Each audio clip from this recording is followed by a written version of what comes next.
मूल नीति र नेतृत्वको सुरक्षा हाम्रो लागि चुनौतीपूर्ण विषय हो।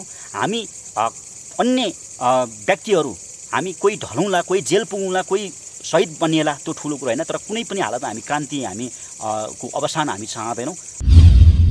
सुदण्ड पथ भन्नु साथै तपाईँले जनयुद्ध भनेर बुझ्नुहोस्, अर्थात् जनताको पक्षमा गरिने युद्धको एउटा प्रतीक हो। एउटा त्यो सुदण्डलाई एउटा व्यक्ति मात्रै नभएर एउटा संस्था हो, एउटा त्यो प्रतीक हो। तर शाब्दिक अर्थबाट हुँदाखेरि यसलाई हामीले सही दण्ड, हामीले जसलाई चाहिँ दण्ड दिनुपर्ने हो त्यसलाई हामी दण्ड दिन्छौँ र हामी जसको लागि चाहिँ हामीले एउटा सही न्याय दिनुपर्ने हो उसको लागि हामीले लड्ने हो, उसको मुक्तिको लागि लड्ने हो, जनताको मुक्तिको लागि लड्ने हो। तपाईँले कुन देशमा देख्नुहुन्छ कि प्रधान न्यायाधीशले वा अदालतले प्रधानमन्त्री छान्छन् वा शासकीय प्रमुख छान्छन्, कार्यकारी शासक यो बनाउनुपर्छ। अब त्यति मात्र होइन, अहिले पछिल्लो घटनामा हेर्नुहोस् त, मन्त्रीहरू कहाँबाट आउँछन्? सर्वोच्चका न्यायाधीशहरूले यो मेरो व्यक्तिहरू राखिदिनु पर्यो। यो विश्वमा कुनै पनि देशमा भएको अवस्था हो। यसलाई तपाईँले के बुझ्नुहोस् भने यो निब्ने बेलाको बत्ती झिपिक्क बढी बल्छ अरे। नेपालको अवस्था तपाईँले केही बुझ्नु। हामीले विश्वको उदाहरण हेर्ने भने दशकौँ लागेको छ, 10 वर्षलाई एभरेज भन्छन्। हामी 10 वर्ष लड्नु पऱ्यो भने हामी लड्न तयार छौँ, त्योभन्दा बढी लड्नु पऱ्यो भने हामी तयार छौँ। सुदण्ड पथलाई सिधै यसलाई तपाईँले जनयुद्ध भनेर बुझ्नुहोस्। यो जनताको मुक्तिको लागि एउटा सुरु भएको एउटा युद्ध भनेर तपाईँले बुझ्नुभएको हुन्छ। हामीले शिववाद भन्ने पनि सायद विश्वमा हामीले पहिलोपटक हामीले प्रयोग गर्दैछौँ यो शब्दको, र यसलाई चाहिँ शिववाद एउटा यसलाई गजुर पिक मात्रै सम्झिनुहोस्। तर यसको फेरि तपाईँले पिलरबाट हेर्नुहुन्छ भने, जगबाट हेर्नुहुन्छ भने त्यो मार्क्सवादकै एउटा सबैभन्दा उपरि एउटा संरचना भनेर बुझ्नुभएको हुन्छ। हामीले मासी अथवा मार्क्सवाद, लेनिनवाद, माओवादलाई मान्दै हामी शिववादका प्रयोगहरूलाई पनि हामीले प्रयोग गर्ने भनेका हौँ। शिववाद हामीले गाउँको तरिकाले मात्रै लड्न खोज्यो भने पनि यो शासकहरूले फेरि हामीलाई त्यसमा अर्कै तरिकाले हमला गरेछन् र हामी फेरि सहरको तरिकाले मात्रै जान सक्ने अवस्था पनि नेपालको अवस्था होइन। किनभने अधिकतम भूभागहरू ग्रामीण भेगका छन्। हामी गाउँ र सहर दुईटैको संयोजन, जो सहरमा जन्मिनु भएको छ उहाँलाई अर्बन गुरिल्लाको रूपले हामी अगाडि बढ्नेछौँ। हामीले अन्ततः हामी वैज्ञानिक समाजवादमै पुग्ने हो। तर वैज्ञानिक समाजमा पुग्नुको लागि त्यो देश चाहिँ पहिला समाजवादी हुनु आवश्यक छ। पहिला राष्ट्रिय समाजवादी क्रान्ति पुरा गर्ने, त्यहाँ पुगिसकेपछि चाहिँ वैज्ञानिक समाजवादमा हामी फड्को मार्ने, प्रवेश गर्ने भन्ने हो। कुनै समयको क्रान्तिकारी शक्ति विश्वमा धेरै ठाउँमा अति दक्षिणपन्थी भएर निस्केका छन् र त्यो दक्षिणपन्थीहरू चाहिँ फेरि पछिल्लो क्रान्तिकारीहरूले आएर विस्थापित गरेको उदाहरण जस्तो मैले तपाईँलाई अघि चाइनाकै पनि दिएँ। र हामी यी बाटो बिराएका कमरेडहरूलाई, अग्रजहरूलाई अझै पनि हामी सुध्रिने हामीले केही समय, केही महिना हामीले मौका दिनेछौँ र पनि सुध्रिनु भएर भने त्यसमा उहाँहरूकै हिजोको शपथहरू, उहाँहरूले के भन्नुभएको छ हामीसँग पटक भन्नु भने, यदि हामीले गल्ती गऱ्यौँ भने, यदि हामीले क्रान्तिलाई विसर्जन गऱ्यौँ भने, यदि हामीले क्रान्ति पुरा नभइकन यदि हामीले कुनै पनि ठाउँमा चुक्यौँ भने तपाईँहरूसँग भएको गोली त्यो हामीलाई नै प्रयोग गर्न सक्नुहुन्छ। इतिहास निर्मम हुन्छ, क्रान्ति निर्मम हुन्छ, यो सबैलाई थाहा भएको कुरा हो। भोलि गएर हाम्रा क्रान्ति र हाम्रो सङ्घर्षमा उहाँहरू बाधक बन्नुभयो भने सायद उहाँहरूको इतिहास साह्रै नै निर्मम हुनेछ। त्यसमा हामी कति पनि चुक्ने छैनौँ। कुनै पनि देशमा क्रान्ति पछाडि मात्रै व्यवस्था प्राप्त भएको छ, अर्थात् बलको प्रयोगबाट मात्रै व्यवस्था भएको छ। कहीँ पनि मागेर पनि प्राप्त भएको छैन, चुनाव लडेर पनि व्यवस्था परिवर्तन भएको छैन। चुनाव लड्नु भनेको त त्यही व्यवस्थालाई स्वीकार्नु हो।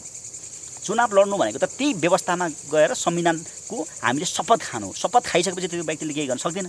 प्रचण्डको हालत त्यही भएको।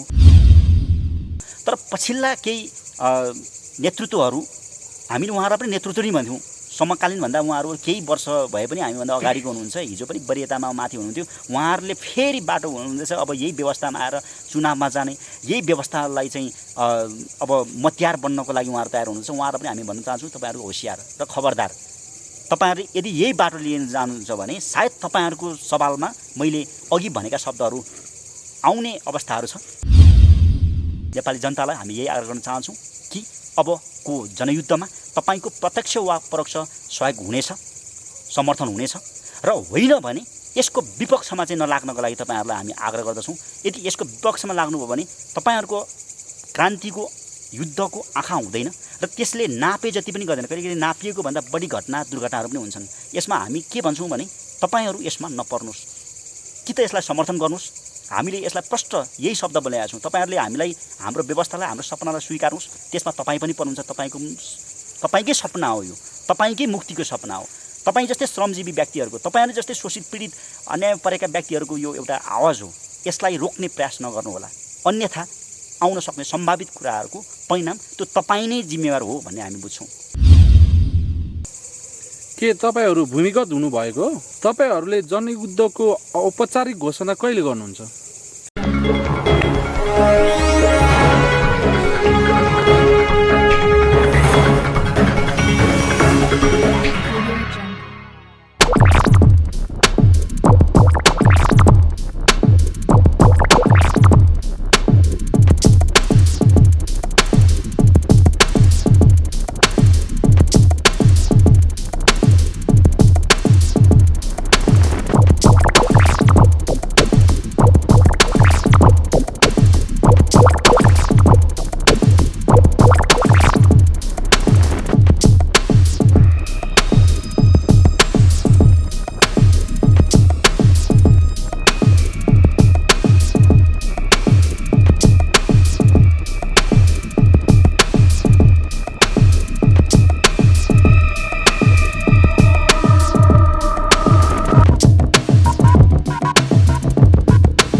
यसो गर्नुपर्ने भयो, भोलि हामी एकपल्ट भेट्नै पर्ने भयो। फेरि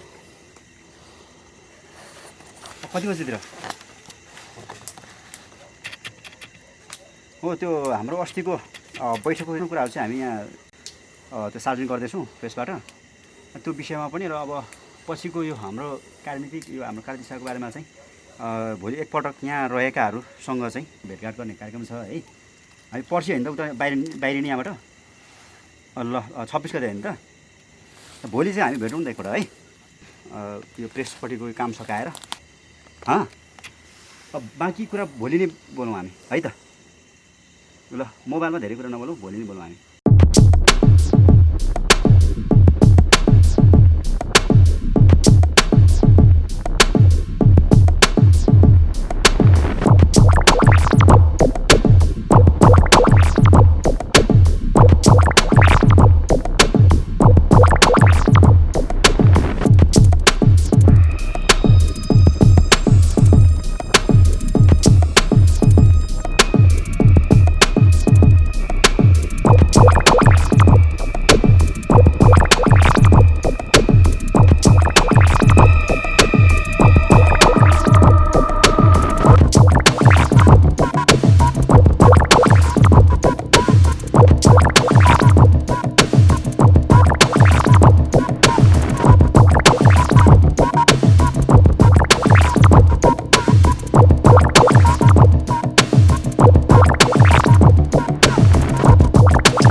दर्शकबिन, आज हामीसँग हुनुहुन्छ नेकपा सीवादीका प्रवक्ता कमरेड प्रतिवाद। प्रवक्ताज्यू, हजुरलाई हार्दिक स्वागत छ। धन्यवाद। तपाईहरूको भर्खरै सम्पन्न हाइकमान बैठकबाट के निर्णय भयो? धन्यवाद प्रश्नको लागि। हामीले पूर्व निर्धारित असोज 19, 20 र 21 गते राष्ट्रिय सम्मेलन गर्ने, राष्ट्रिय भेला गर्ने भनेका थियौँ। तर हामीले देशको बदलिँदो परिस्थिति, राजनीतिक अवस्था सबै कुरालाई मध्यनजर गरेर र र त्यो मात्रै नभएर अन्य हाम्रा वाम घटक हाम्रा क्रान्तिकारी शक्तिहरू बीच पनि एकता हुँदै गएको, कतिको हामीले वरीयता र पदीय जिम्मेवारीहरू पनि निर्धारण गर्नुपर्ने भएको हुनाले हामीले राष्ट्रिय सम्मेलनलाई हामी आगामी फागुन 1 गते जनयुद्ध दिवसको दिन अवसर पारेर चाहिँ हामीले तोकेका छौँ। र अहिलेको यो हाम्रो पार्टीको नेपाल कम्युनिस्ट पार्टी सिबादीको हाइकमान्ड बैठक चाहिँ हामीले 19, 20, 21 गते नै हामी जुन तपाईँहरू अहिले आउनुभएको छ यसै ठाउँमा हामीले सम्पन्न गरेका छौँ। र यसबाट हामीले धेरै निर्णय गरेका छैनौँ, मात्र हामीले 2-3वटा कुराहरू निर्णय गरेका छौँ। र त्यो जुन तपाईँ हामीलाई थाहै भएको कुरा हो, योभन्दा अगाडिदेखि नै हामीले जहिले पनि क्रान्तिको पक्षमा, सङ्घर्षको पक्षमा हामीले आवाज उठाउँदै आएको छौँ। जुन बेलामा 51 सालमा प्रचण्डको नेतृत्वमा सशस्त्र जनयुद्ध, दीर्घकालीन जनयुद्धको एउटा मार्ग लिएको थियो, त्यसले जुन उपलब्धि हासिल नगरिकन बिचैमा त्यसले आफ्नो मार्ग परिवर्तन गरेको हुनाले हामीले त्यसलाई 63-64 मै तपाईँहरूलाई थाहा छ हामीले विज्ञप्ति जारी गरेर, घोषणापत्र जारी गरेर हामीले त्यसलाई निरन्तरता दिँदै आएको थियौँ। त्यसपछि पनि हामी हाम्रा धेरै कमान्डर साथीहरू, हाम्रा धेरै योद्धा साथीहरू जेल नेल परे, विभिन्न झुट्टा मुद्दाहरू सामना गर्नु पर्यो। हामी 7-8 वर्ष, 6-7 वर्ष, 8-10 वर्षसम्म हाम्रा साथीहरूलाई, कमरेडहरूलाई बन्दी बनाइए। त्यो मध्येको एउटा भुक्तभोगी म आफै पनि हुँ। अत हाम्रा सङ्घर्षहरू त्यसबेला रोकिएको मात्रै थियो, त्यो सकिएको थिएन। त्यसैको निरन्तरता स्वरूप अहिले हामीले फेरि पुनः क्रान्तिकारी शक्तिहरूलाई हामीले एकताबद्ध गर्दै हामीले एकीकृत एउटा जनक्रान्ति, जनयुद्धको बाटो, अझै जनक्रान्तिभन्दा यहाँ अलिकति त्यसको विभिन्न अर्थहरू लगाइएको हुनाले हामीले यसलाई प्रष्ट भाषामा तपाईँहरूलाई भनेका छौँ, हामी यो जनयुद्ध भन्न चाहन्छौँ। र अहिले हामीले मात्र तपाईँको प्रश्नमा आउनुपर्दा हामीले जनयुद्धको कार्यनीति र कार्यदिशालाई हामीले पास गरेका छौँ, अर्थात् पारित गरेका छौँ। र यसमा हामीले छुटाउनै नहुने विषय अहिलेसम्मका हाम्रो क्रान्तिकारी धारलाई जे जति अहिले हामीले समाहित गर्दै आएको छौँ। र तपाईँले अब केही हप्ता पछाडि नै हाम्रो अन्य 2 वाम घटक जो आफूलाई क्रान्तिको लाइनमा, सङ्घर्षको लाइनमा, अर्थात् हाम्रो भाषामा बल प्रयोगको हरेक कम्युनिस्ट पार्टीले हरेक कम्युनिस्ट राष्ट्रमा बल प्रयोगबाट मात्रै सत्ता प्राप्त हुन्छ। एउटा जनवादी व्यवस्था कहिले पनि चुनावबाट अथवा यही पुँजीवादी संसदीय व्यवस्थाको चुनावबाट वा त्यो नाममा हामी प्राप्त हुँदैन भन्ने कुरामा हामी प्रष्ट छौँ। र अन्ततः हामीले जनयुद्धको कार्यदिशालाई अगाडि बढाउने हाम्रो नीति पारित भएको छ, त्यसैलाई हामी अनुमोदित भएको छ।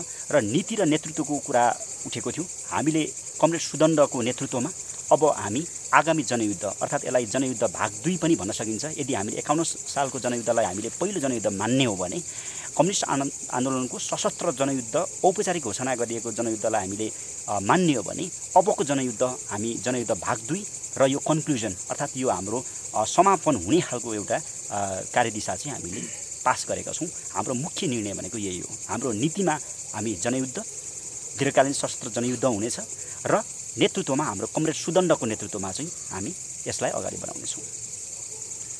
तपाईँहरूले जनयुद्धको औपचारिक घोषणा कहिले गर्नुहुन्छ?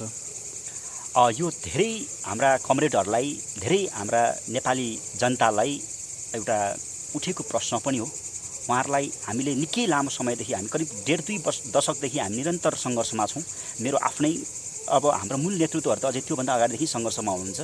हामी सबैलाई, नेपाली जनतालाई हामी के अवगत गर्न चाहन्छौँ भने जनयुद्धको औपचारिक घोषणा, त्यसको हामी अहिलेका शासन सत्ता व्यवस्थाका नायकीहरू, मतियारहरूले कहिले कुन तरिकाले उनीहरू प्रस्तुत हुन्छन्, हामी त्यसैको एउटा प्रतिकार गर्दै र प्रतिवाद गर्दै घोषणा गर्ने भनेका छौँ। र त्यो चाहिँ चाँडै आउने हामीले सम्भावना देखाएका छौँ। अर्थात् तपाईँलाई भन्नुपर्दा केही महिना पछाडि अब स्थानीय निकायको चुनावहरू आउने निश्चित भइसकेको छ र यो जनताको पक्षमा हुने छैन, त्यो जनवादी व्यवस्थाको अनुरूप हुने छैन।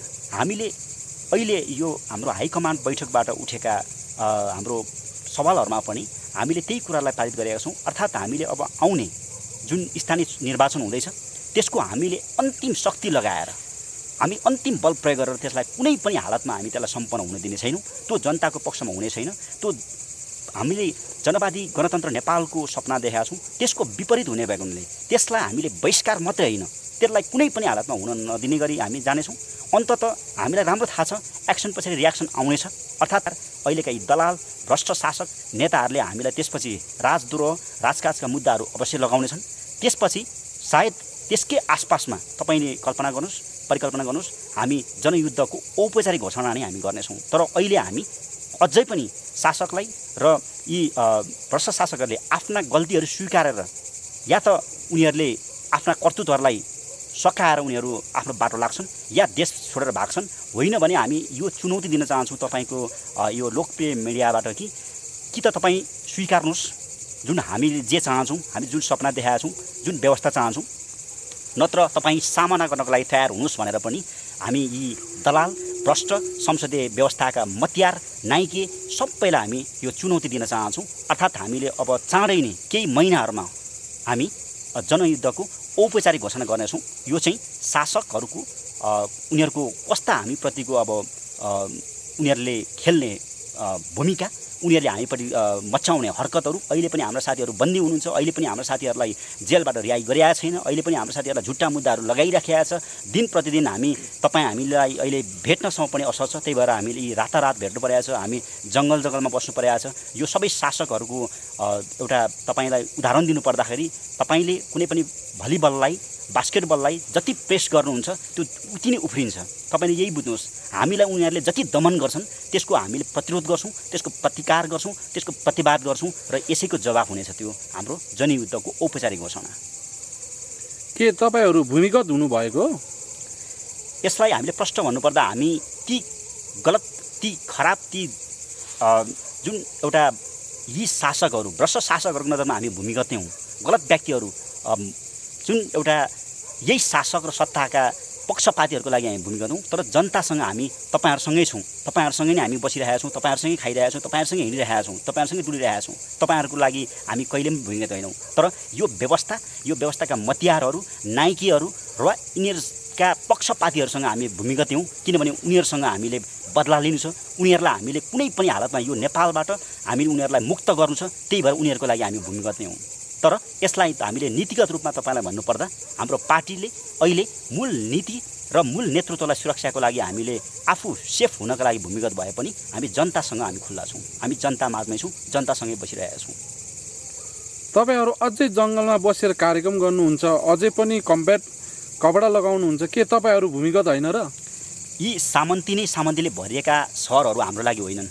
हामीले चाहेको सपनाको सहर त अर्कै हुनेछ। तपाईँले चाइनाको हेर्नुहोस्, चाइनाका सहरहरूलाई तपाईँले अहिले सजिलो छ, तपाईँसँग फेसबुक अथवा युट्युब चल्ने कुनै पनि मोबाइल छ भने तपाईँले त्यहाँ खोजी गर्नुहोस्, चाइनाको सहरहरू हेर्नुहोस्, सिङ्गापुरको सहर हेर्नुहोस्, उत्तर कोरियाका पनि केही सहरहरू हेर्नुहोस्, रसियाको हेर्नुहोस्, क्युबाको हेर्नुहोस्। हामीले त्यो खालको समृद्धि चाहेको छौँ र त्यो व्यवस्था चाहेको हौँ। तर नेपालको सहर यहाँ सबै भ्रष्ट दलाल यो सामन्तीहरू, माफियाहरू, घुसखोरहरू, तस्करहरूले भरिएका छन्। त्यही भएर पनि हामीलाई त्यो ठाउँ त्यति उपयुक्त लाग्दैन, राम्रो लाग्दैन। हामी ती यो सामन्तीका गुणमा बसेर हामीले राम्रा विचारहरू आउँदैनन्, त्यो सबै ध्वस्त छन्। हाम्रा अहिले पुराना हाम्रा क्रान्तिकारी कमरेडहरू, हाम्रा सहयोद्धा कमरेडहरू, अहिले सबै केही कमरेडहरू त्यो बाटोमा लागिसकेका थिए। तर धेरैलाई हामीले फेरि हामीपट्टि फर्काएका छौँ र उहाँहरू पनि आइसक्नु भएको छ, केही आउनु हुँदैछ। तर जसले आफ्नो मार्ग बदल्न चाहँदैनन्, उनीहरूले आफ्ना क्रान्तिकारी धारलाई छोडेर अहिले यही व्यवस्थाका मतियार भएका छन्, उनीहरूलाई फेरि हाम्रो अन्तिम आग्रह हुनेछ,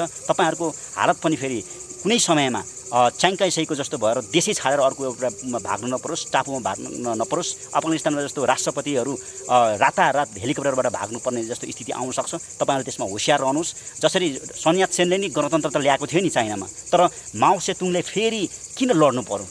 नाम मात्रको गणतन्त्रले हुँदैन रहेछ। हामीले त खोजेको अझै जनगणतन्त्र हो, अर्थात् हामीले जनवादी जनगणतन्त्र नेपाल हामी चाहन्छौँ। अहिले यो सङ्घीय लोकतान्त्रिक भनेको प्रजातान्त्रिक हो। हामी कुनै पनि हालतमा यो व्यवस्थालाई यो वा त्यो बहानामा गणतन्त्र आयो तर क्रान्ति सकियो भन्ने छैन।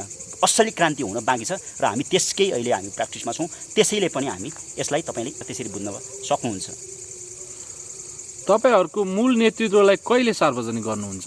अवश्य पनि हामी औपचारिक जब हाम्रो जनयुद्धको घोषणा हुनेछ हामी त्यो बेला गर्नेछौँ। तर हामीलाई यो कुरा पनि थाहा छ, यी शासकहरूले, यी मतियारहरूले हाम्रो मूल नेतृत्वपट्टि कसरी खनिन्छन्। जसरी तपाईँले कमरेड गोन्जालो जो हाम्रो सबैको एउटा आदर्श हुनुहुन्छ, उहाँको इतिहास हेर्नुहोस्। उहाँ 29 वर्ष इतिहासमै सबैभन्दा कुनै पनि यो पृथ्वीमा त्यति लामो समय कैदीबन्दी कोही पनि बनाएका छन्। कति निर्मम हुन्छन् शासकहरू। यसमा अमेरिका र नेपालको सवालमा अमेरिका र भारत र पेरुको सवालमा हामीले हेर्ने भने पेरुमा अमेरिका एउटा साम्राज्यवादले कस्तो एउटा कठपुतली सरकार बनाएर उसलाई पटक पटक जब ऊ रिहा हुन लाग्ने त्यसपछि नयाँ मुद्दा जोड्ने, जब ऊ रिहा हुन लाग्ने तब उसलाई नयाँ मुद्दा थपिने, अन्ततः उसलाई 29 वर्ष जेलमा राखे। जेलमा राखेपछि क्रान्तिकारी मूल नेतृत्वको जब एउटा बन्दी जीवन सुरु भएपछि त्यो पार्टी कमजोर भयो।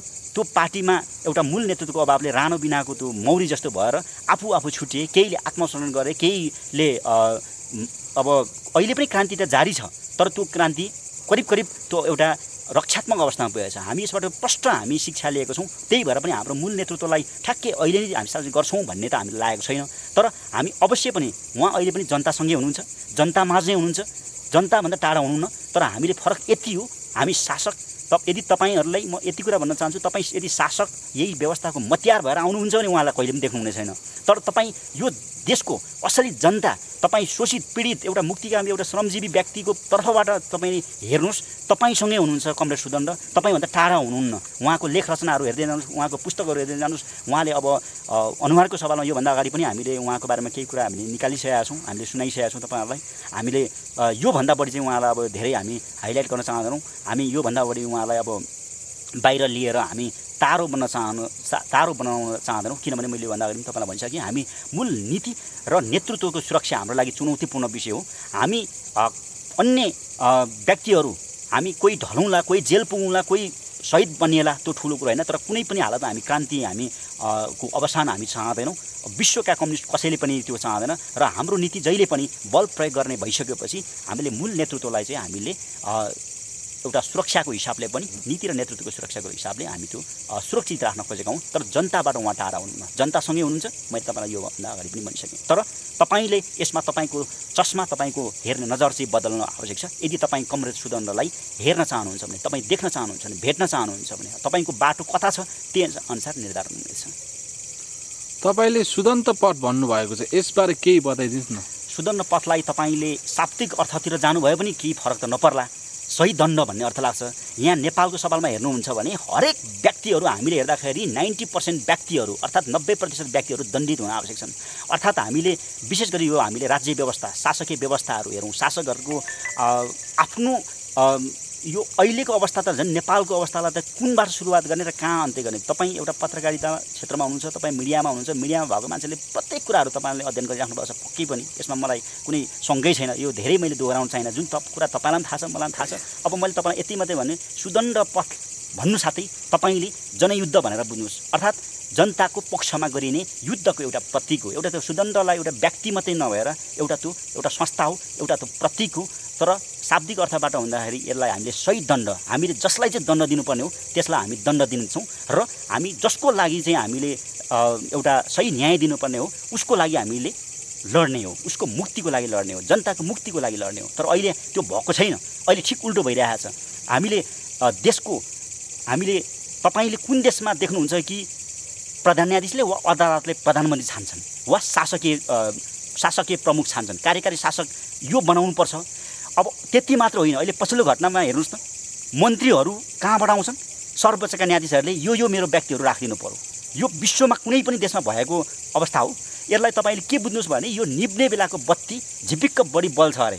नेपालको अवस्था तपाईँले केही बुझ्नुहोस्। हामी त हुन त दीर्घकालीन जनयुद्ध भन्छौँ, तर केही महिनामा पनि हामीले युद्ध जित्यौँ भने यो आश्चर्य हुने छैन। केही वर्ष लाग्ला, त्यो पनि अन्यथा हुने छैन। र दशकौँ लाग्ला। एभरेजमा हामीले विश्वको उदाहरण हेर्ने भने दशकौँ लागेको छ। 10 वर्षलाई एभरेज भन्छन्। हामी 10 वर्ष लड्नु पऱ्यो भने हामी लड्न तयार छौँ। त्योभन्दा बढी लड्नु पऱ्यो भने हामी तयार छौँ। तर हामी यो कुरा बुझ्छौँ कि नेपालको अहिलेको जुन अवस्था छ, नेताहरूको यो शासकहरूको यो अन्तिम पराकाष्ठा छ, यो अवस्थाले हेर्ने भने सुदण्डको उत्पत्ति त्यत्तिकै भएन। त्यो बन्निने र जन्माउने ती यही भ्रष्ट, यही दलाल शासक र त्यही व्यवस्था हुन्, जसको कारणले गर्दाखेरि अहिले सुदण्ड पथ भएको छ। र सुदण्ड पथलाई सिधै यसलाई तपाईँले जनयुद्ध भनेर बुझ्नुहोस्। यो जनताको मुक्तिको लागि एउटा सुरु भएको एउटा युद्ध भनेर तपाईँले बुझ्नुभएको हुन्छ। तपाईँलाई मेरो अन्तिम प्रश्न, शिववाद र सुदण्ड पथलाई कसरी प्रयोग गर्नुहुन्छ? यो धेरै बौद्धिक जगतबाट विशेष गरी आएका हाम्रो प्रश्न हो, सवाल हो। यसको लागि पनि तपाईँलाई धन्यवाद। किनभने हामीले थेसिस गर्ने क्रममा मास्टर र डिग्रीमा हामीले पढ्ने मेरै समकालीन साथीहरू अहिले जो प्रोफेसर हुनुहुन्छ, हाम्रो कमरेड सुदण्ड पनि त्यही क्षेत्रबाट आउनुभएको हो र यो धेरैले सोधिएको हामीलाई साझा प्रश्न चाहिँ एकातिर सिबाद छ र अर्कोतिर सुदण्ड पथ, यो कसरी तपाईँहरूले संयोजन गर्नुहुन्छ भन्ने छ। र हामीले विश्व कम्युनिस्ट आन्दोलनमा जहिले पनि अग्रज कमरेडहरूले हामी विश्ववादी हौँ, तपाईँहरूलाई थाहा छ, हामी अन्तर्राष्ट्रियवादी हौँ, यो तपाईँहरूको हाम्रो नीतिबाटै हाम्रो सबै प्रष्ट भएको कुरा छ। मैले अघि उदाहरण दिँदाखेरि पनि विभिन्न देशको मैले लिइसकेको छु। यही अनुरूप हामीले पनि मार्क्सदेखि लेनिन, माओ र अन्ततः सबैभन्दा परिष्कृत र परिमार्जित हामीले सी जिनपिङ थट हो। तर त्यसलाई हामीले सी जिनपिङ थट भन्दा अर्थात् सी विचारधारा भन्दा अथवा सी जिनपिङ विचारधारा भन्दा कतिलाई यो बोल्नमा हामी ग्रामीण भेका व्यक्तिहरूलाई, हामी सोझा साझा जनतालाई, हामीले सामान्य श्रमिक वर्गहरूले बोल्नमा उच्चारण गर्नमा अलिक गाह्रो हुने भएको हुनाले हामीले सिबाद भनेको हौँ। हामीले सी जिनपिङ थट पनि भनेनौँ, सी जिनपिङ विचारधारा पनि भनेनौँ, त्यसलाई सिबाद भनेका छौँ। जसरी माओ सेतुङलाई कहिले पनि उहाँले माओवाद भनेर उहाँ आफैले भन्नुभएको थिएन, तर हामी पछि अनुयायीहरूले बनाएको हुन्। त्यसको कमरेड गोन्जालोलाई जान्छ श्रेय। विश्वमा पहिलोपल्ट माओवाद भन्ने शब्द प्रयोग गर्ने कमरेड गोन्जालो हुनुहुन्थ्यो, जो 29 वर्ष जेल बसेर उहाँको अहिले जेलमै निधन भयो। अब यसबाट हामीले के बुझ्नुपर्छ भने हामीले सिबाद भन्ने पनि सायद विश्वमा हामीले पहिलोपटक हामीले प्रयोग गर्दैछौँ यो शब्दको। र यसलाई चाहिँ सिबाद एउटा यसलाई गजुर पिक मात्रै सम्झिनुहोस्, तर यसको फेरि तपाईँले पिलरबाट हेर्नुहुन्छ भने, जगबाट हेर्नुहुन्छ भने त्यो मार्क्सवादकै एउटा सबैभन्दा उपरि एउटा संरचना भनेर बुझ्नुभयो हुन्छ। अब यसको अर्थ हामीले मासी अथवा मार्क्सवाद, लेनिनवाद, माओवादलाई मान्दै हामी सिबादका प्रयोगहरूलाई पनि हामीले प्रयोग गर्ने भनेका हौँ सिबाद। अब सुदण्ड पथ भनेको चाहिँ विश्व कम्युनिस्ट आन्दोलन हेर्नुहुन्छ हरेक देशमा आफ्नै तरिकाले आफ्नै देशको मौलिकता अनुसार भएका छन्। तपाईँले क्युबाको हेर्नुहोस्, क्युबाको तरिकाले भए, क्यास्ट्रो, फिडल क्यास्ट्रो, राहुल क्यास्ट्रो, अहिले जुन सत्तामा नेतृत्वमा भाइ राहुल क्यास्ट्रो आउँदाखेरिको सवालमा हेर्ने भने त्यहीँको तरिकाको समाजवाद, त्यहीँको जनक्रान्ति, त्यहीँको तरिकाको भयो। अब जुन देशमा हेर्छौँ, चाइनामा हेर्दाखेरि पनि माओ सेतुङ आफैले पनि भन्नुभएको छ, त्यो देशको परिस्थिति, त्यो देशको अवस्था, त्यसको त्यो सामाजिक राजनीतिक सम्पूर्ण भौगोलिक अवस्था अनुसार त्यही अनुरूपको हुनुपर्छ। यदि कसैले कसैको कपी क्याट गर्नु खोज्यो भने अथवा कपी पेस्ट गर्नु खोज्यो भने त्यो असफल हुन्छ। जस्तो हामीले अहिले भारतमा हेर्न सक्छौँ, भारतले आफ्नै प्रयोग कम गर्ने, हाम्रा भाकपाका साथीहरूसँगको हाम्रो यो पछिल्लो भेटघाटमा हामीले केही महिना अगाडि मात्रै भएको भेटघाटमा हामी यो कुरा पनि भन्यौँ। तपाईँहरू अहिले तेस्रो पुस्तामा पुगिसक्नुभयो, तपाईँहरूले किन विकास गर्न सक्नु भएन भन्दा उहाँहरूले माओवाद त भन्नुभयो, भाकपा माओवादीसम्म नक्सलवाद हुँदै अहिले उहाँहरूले माओवादलाई स्वीकारे पनि उहाँहरूमा त्यो अलिकति भारतको अवस्थाअनुसार, भारतको मौलिकता अनुसार उहाँहरूले नबढ्नु भएको हो कि त्यही विकास भएन। नेपालमा हिजो कुनै समय हेर्नुहुन्छ भने प्रचण्डको नेतृत्व भएको हुनाले स्वाभाविक रूपले प्रचण्ड पथ भन्दाखेरि त्यो निकै विकासको गति भएको थियो। माओवाद उता छँदैछ, माओ सेतुङलाई पनि उहाँहरूले मार्क्सवादकै एउटा उपरि संरचनाको रूपमा ल्याउनु भएको छ। त्यसमा जब उहाँहरूले चाहिँ प्रचण्ड पथ थपिँदाखेरि त्यसले गति लिएर करिब करिब हामीले भन्ने गर्थ्यौँ 80-82% चाहिँ कब्जा गरेको अवस्था थियो। गाउँ सदरमुकामहरू कब्जा गरिसकेको थियो, मुख्य सहरहरू र केही सदरमुकामहरूमा राज्य व्यवस्थाका मतियारहरू रहेका थिए, शासकहरू रहेका थिए, मतियारहरू रहेका थिए।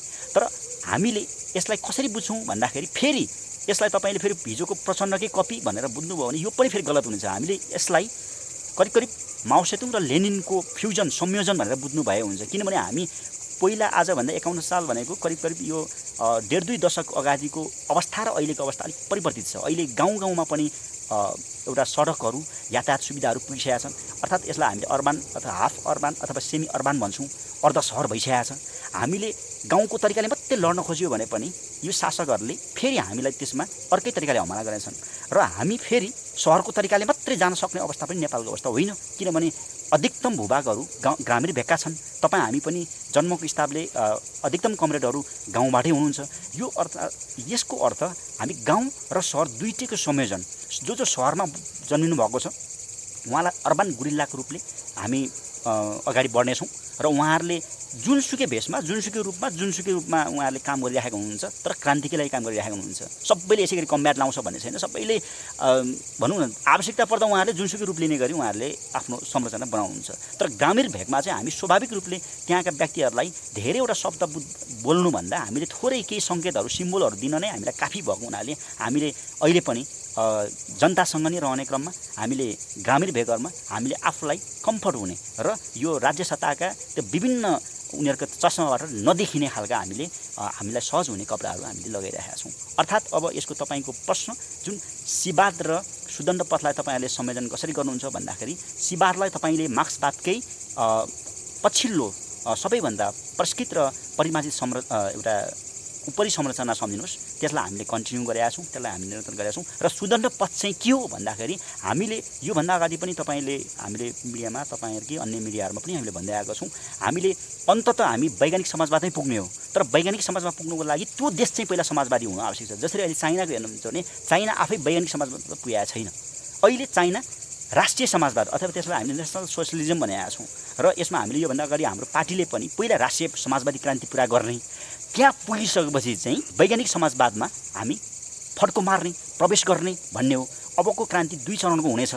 जसरी हिजो प्रचण्ड पथबाट भएका गल्ती नै के हो भने उहाँहरूले त अझै नाम मात्रै गणतन्त्र ल्याउनु नै क्रान्ति सकियो, अब जनवादी क्रान्ति सकियो भन्न थाल्नुभयो। समाजवादी क्रान्तिको लागि हामी उन्मुख हुने भनेर संविधान लेख्नुभयो। तर त्यो संविधान अन्ततः हेर्ने भने त्यो यसलाई मैले गधाको उपमा दिएको छु, जुन हेर्दाखेरि घोडा देख्नेले घोडै देख्ने, यसलाई हामीले जसले गधा देख्न खोज्छ त्यो गधै देख्ने।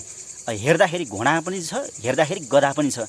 जसलाई जे भनेर चित्त बुझाउन मन लाग्ने त्यो खालको भयो। हिजोको यहाँका शासक सत्ताधारीहरूले पनि हाम्रो जित भयो, किनभने यहाँ लोकतान्त्रिक समाजवाद उन्मुख भनेको छ। त्यो भनेको हिजोको बीपीको लाइन हो, त्यो भनेको नेहरुको डक्ट्रिन हो। तर त्यो त हाम्रो मार्ग होइन। अब त्यस्ता व्यक्तिहरूसँग, त्यस्ता पार्टीहरूसँग काँध जोड्न जाने, कुम जोड्न जाने र शासन र सत्ता चलाउनको लागि, सरकारमा जानको लागि उनीहरूसँग हुँदा भएका 2/3 भन्दा बढी एउटा कम्युनिस्ट एउटा शक्तिलाई उनीहरूले अन्ततः दक्षिणपन्थी धारको कुनै समयमा हाम्रो ती नेतृत्वहरूले नै भनेको कुरा अहिले पनि हामी झल्झल सम्झिन्छौँ। कुनै समयको क्रान्तिकारी शक्ति विश्वमा धेरै ठाउँमा अति दक्षिणपन्थी भएर निस्केका छन् र त्यो दक्षिणपन्थीहरू चाहिँ फेरि पछिल्लो क्रान्तिकारीहरूले आएर विस्थापित गरेको उदाहरण जस्तो मैले तपाईँलाई अघि चाइनाकै पनि दिएँ। कुनै समयमा गणतन्त्रका पिता भनेर, विश्व पितामह भनेर चिनिने त्यस्ता व्यक्तिहरू, तिनीहरूकै पछिका अनुयायीहरू अन्ततः देशै छोडेर भाग्नु परेको थियो नि, चाइनाबाट लखेलिनु परेको थियो नि असली क्रान्तिकारीबाट। र हामी यी बाटो बिराएका कमरेडहरूलाई, अग्रजहरूलाई अझै पनि हामी सुध्रिने, हामीले केही समय, केही महिना हामीले मौका दिनेछौँ र पनि सुध्रिनु भएर भने त्यसमा उहाँहरूकै हिजोको शपथहरू, उहाँहरूले के भन्नुभएको छ हामीसँग पटक भन्नु भने, यदि हामीले गल्ती गऱ्यौँ भने, यदि हामीले क्रान्तिलाई विसर्जन गऱ्यौँ भने, यदि हामीले क्रान्ति पुरा नभइकन यदि हामीले कुनै पनि ठाउँमा चुक्यौँ भने तपाईँहरूसँग भएको गोली त्यो हामीलाई नै प्रयोग गर्न सक्नुहुन्छ। हामीले उहाँहरूलाई अहिले यो आग्रह गर्दैछौँ, हाम्रै अग्रजहरू, हाम्रै माग निर्देशकहरूलाई अझै पनि हामी त्यो गोली प्रयोग गर्न चाहँदैनौँ। तर अन्ततः भोलि इतिहास निर्मम हुन्छ, क्रान्ति निर्मम हुन्छ, यो सबैलाई थाहा भएको कुरा हो। भोलि गएर हाम्रा क्रान्ति र हाम्रो सङ्घर्षमा उहाँहरू बाधक बन्नुभयो भने सायद उहाँहरूको इतिहास साह्रै नै निर्मम हुनेछ। त्यसमा हामी अति पनि चुक्ने छैनौँ, किनभने हामीले प्रष्ट भनेका छौँ, यो जनयुद्धको थालनी कुनै सरकार प्राप्त गर्नको लागि वा सदनमा छिर्नको लागि हुने छैन। यो सत्ता व्यवस्था पूर्ण रूपमा लिनको लागि। र इतिहासमा तपाईँलाई म अन्ततः यही कुरा जोड्न चाहन्छु, कुनै पनि देशमा क्रान्ति पछाडि मात्रै व्यवस्था प्राप्त भएको छ, अर्थात् बलको प्रयोगबाट मात्रै व्यवस्था भएको छ। कहीँ पनि मागेर पनि प्राप्त भएको छैन, चुनाव लडेर पनि व्यवस्था परिवर्तन भएको छैन। चुनाव लड्नु भनेको त त्यही व्यवस्थालाई स्वीकार्नु हो। चुनाव लड्नु भनेको त त्यही व्यवस्थामा गएर संविधानको हामीले शपथ खानु। शपथ खाइसकेपछि त्यो व्यक्तिले केही गर्न सक्दैन। प्रचण्डको हालत त्यही भएको, बाबुराम भट्टराईको हालत त्यही भएको। अहिले पछिल्ला हाम्रो क्रान्तिकारी केही व्यक्तिहरू, अब मैले नाम के लिनु, अग्रजदेखि लिएर वैद्यदेखि लिएर विप्लवसम्मलाई हामीले छ। वैद्यलाई हामी धेरै उहाँपट्टि आकर्षित छैनौँ, उहाँको वृद्ध स्वास्थ्य अवस्था, उहाँको परिस्थितिहरूलाई पनि हामी बुझ्छौँ। तर पछिल्ला केही नेतृत्वहरू, हामीले उहाँहरूलाई पनि नेतृत्व नै भन्थ्यौँ। समकालीन भन्दा उहाँहरू केही वर्ष भए पनि हामीभन्दा अगाडिको हुनुहुन्छ, हिजो पनि वरियतामा माथि हुनुहुन्थ्यो। उहाँहरूले फेरि बाटो हुनुहुँदैछ, अब यही व्यवस्थामा आएर चुनावमा जाने, यही व्यवस्थालाई चाहिँ अब मतियार बन्नको लागि उहाँहरू तयार हुनुहुन्छ। उहाँहरूलाई पनि हामी भन्न चाहन्छौँ, तपाईँहरू होसियार र खबरदार। तपाईँहरूले यदि यही बाटो लिएर जानुहुन्छ भने सायद तपाईँहरूको सवालमा मैले अघि भनेका शब्दहरू आउने अवस्थाहरू छ। त्यही भएर हामी जनता सामु, हामी सम्पूर्ण नेपाली एउटा मुक्तिकामी, एउटा श्रमजीवी, हामी सम्पूर्ण एउटा देशवासी हो, देशमा वा विदेशमा भएका हामी नेपाली जनतालाई हामी यही आग्रह गर्न चाहन्छौँ कि अबको जनयुद्धमा तपाईँको प्रत्यक्ष वा परोक्ष सहयोग हुनेछ, समर्थन हुनेछ। र होइन भने यसको विपक्षमा चाहिँ नलाग्नको लागि तपाईँहरूलाई हामी आग्रह गर्दछौँ। यदि यसको विपक्षमा लाग्नुभयो भने तपाईँहरूको क्रान्तिको, युद्धको आँखा हुँदैन र त्यसले नापे जति पनि गर्दैन। कहिले कहिले नापिएको भन्दा बढी दुर्घटनाहरू पनि हुन्छन्। यसमा हामी के भन्छौँ भने तपाईँहरू यसमा नपर्नुहोस्, कि त यसलाई समर्थन गर्नुहोस् हामीले यसलाई प्रष्ट यही शब्द बोलेका छौँ, तपाईँहरूले हामीलाई हाम्रो व्यवस्थालाई हाम्रो सपनालाई स्वीकार्नुहोस्, त्यसमा तपाईँ पनि पर्नुहुन्छ, तपाईँकै सपना हो, यो तपाईँकै मुक्तिको सपना हो। तपाईँ जस्तै श्रमजीवी व्यक्तिहरूको, तपाईँहरू जस्तै शोषित पीडित अन्याय परेका व्यक्तिहरूको यो एउटा आवाज हो, यसलाई रोक्ने प्रयास नगर्नुहोला, अन्यथा आउन सक्ने सम्भावित कुराहरूको परिणाम त्यो तपाईँ नै जिम्मेवार हो भन्ने हामी बुझ्छौँ। र मैले तपाईँलाई यसको प्रयोग हामीले सिबादेखि सुतन पथसम्मको र अहिले पछिल्लो घटनाक्रमहरूलाई चाहिँ हामीले फेरि यो आज निकै अनौपचारिक र कुनै पूर्व तयारी बिनाको यो तपाईँको सवाल जवाफलाई हामीले यति भन्न चाह्यौँ र आगामी दिनमा हामी बाँकी कुराहरू हामी बाहिर ल्याउँदै जानेछौँ। मैले तपाईँलाई यति भन्न सकेँ अहिले। हस्त कमरेड, तपाईँलाई अमूल्य समय र संवादको लागि धन्यवाद।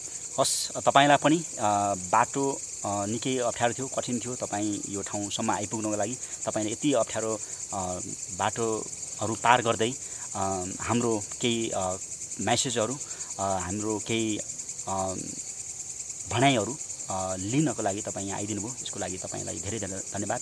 तपाईँको मिडियालाई धेरै धेरै धन्यवाद।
चाहिँ